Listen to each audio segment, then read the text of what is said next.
दोस्तों, जैसा कि आप सभी लोगों ने समझा होगा कि फोबिया क्या है, मैंने अपने पिछली वीडियो में आपको बताया था।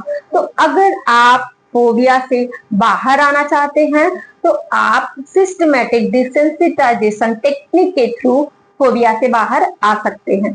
तो आपको सबसे पहले करना क्या है, आपको एक लिस्ट बनानी है, और वो भी लिस्ट बनानी है जिन चीजों से आपको डर लगता है। सबसे पहले ऐसा नहीं है कि आपको दो तीन चीजों से डर लगता है तो उन सारे की लिस्ट बनाओगे आप सिर्फ स्पेसिफिक एक जो किसी भी चीज से आपको फियर लगता है उसका आप लिस्ट बनाओगे। जैसे कि मैंने लिजर्ड का ही एग्जांपल दिया। आपको लिजर्ड को अगर देख करके फियर होता है, बहुत ही ज्यादा घबराहट होती है, स्वेटिंग होने लगता है, तो आप क्या करेंगे, आप लिस्ट बनाएंगे। तो सबसे ज्यादा डर कब लगता है, जैसे कि जब आप जो छिपकली है उसका पिक्चर देखते हो तब आपको सबसे कम डर लगता है। तो उसको आप फर्स्ट नंबर पर नोट करेंगे। फिर उसके बाद आपको थोड़ा सा उससे ज्यादा डर कब लगता है उसको आप सेकेंड नंबर पर नोट करेंगे। वैसे ही कर करके आप लास्ट 10 तक जाइए। 10 में सबसे ज्यादा डर आपको कब लगता है कि आपको घबराहट होने लगती है, बेचैनी होने लगता है, स्वेटिंग भी होने लगती है, तो वो आप एकदम टॉप पर लिखेंगे 10 पर। अब ये आपको फर्स्ट स्टेप हो गया क्लियर कि आपने लिस्ट बना लिया कि आपको किन किन चीजों से कैसे फियर लगता है। उसके बाद आता है सेकेंड स्टेप। सेकेंड स्टेप में आप कहीं पर चेयर पर या फिर एक्लाइनर चेयर है तो उस पर आराम से बैठ जाइए, एकदम रिलैक्स स्टेट में, और उसके बाद लंबी और गहरी सांसें लीजिए। खुद को जितना हो सके उतना रिलैक्स करिए, अपने माइंड को कूल करिए।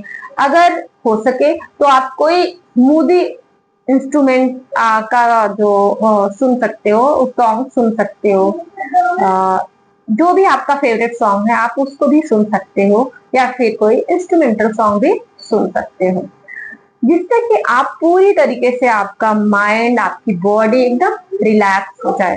अब जब आप रिलैक्स हो गए तो ये आपका सेकेंड स्टेप यहाँ पे फिर एंड होता है। अब थर्ड स्टेप में आप क्या करेंगे कि जो भी आपको सबसे कम जिन चीजों से फियर होता है, अब उस मेमोरी को आप याद करेंगे। सपोज मैंने बोला कि आप फर्स्ट लिस्ट में जैसे आपने छिपकली का अगर पिक्चर देखा तो आपको डर लगता है, तो उस पिक्चर को आप इमेज में लाइए, अपने माइंड में लेके आइए, और लंबी और गहरी सांसें लेते रहिए, रिलैक्स होते रहिए। तो जब आप ये स्टेप करेंगे उसके बाद आप जितना आगे बढ़ सकते हैं बढ़ेंगे।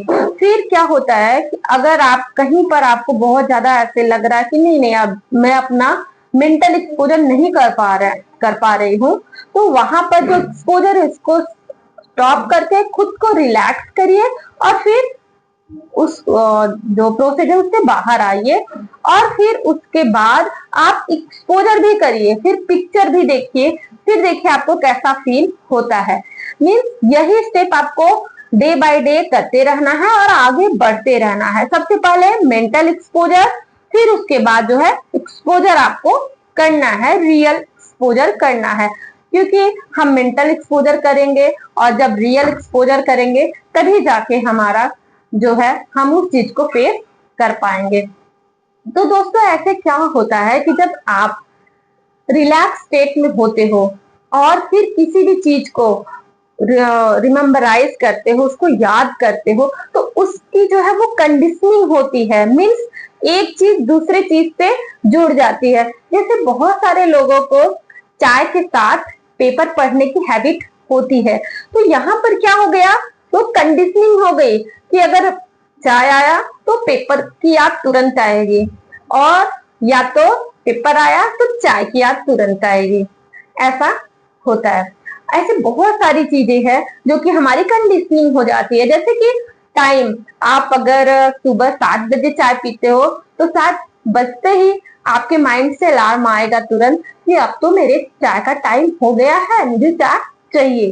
तो वैसे ही जब आप रिलैक्स होते हो और उस इमेज को याद करते हो, तो जो जब भी आप उस इमेज को देखोगे या फिर लिजर्ड को आप देखोगे, तो भी आप एक रिलैक्स स्टेट में ही रहोगे, क्योंकि आपकी कंडीशनिंग हो चुकी है, मीन्स जुड़ाव हो चुका है, एक चीज का दूसरे चीज से जुड़ाव हो चुका है। तो दोस्तों ये टेक्निक बहुत ही यूजफुल है और आप इसको कर सकते हो। अगर आप खुद से नहीं कर पा रहे हो तो आप अपना सेशन भी बुक कर सकते हो इस टेक्निक को लेने के लिए, या फिर किसी भी तरीके का अगर फोबिया है या एंजाइटी है, किसी भी तरीके का इश्यू है, तो उसे बाहर आने के लिए भी आप सेशन बुक कर सकते हो। तो दोस्तों इसी के साथ मैं कहना चाहूंगी कि खुश रहिए, मस्त रहिए, जहां भी रहिए हंसते रहिए। बाय।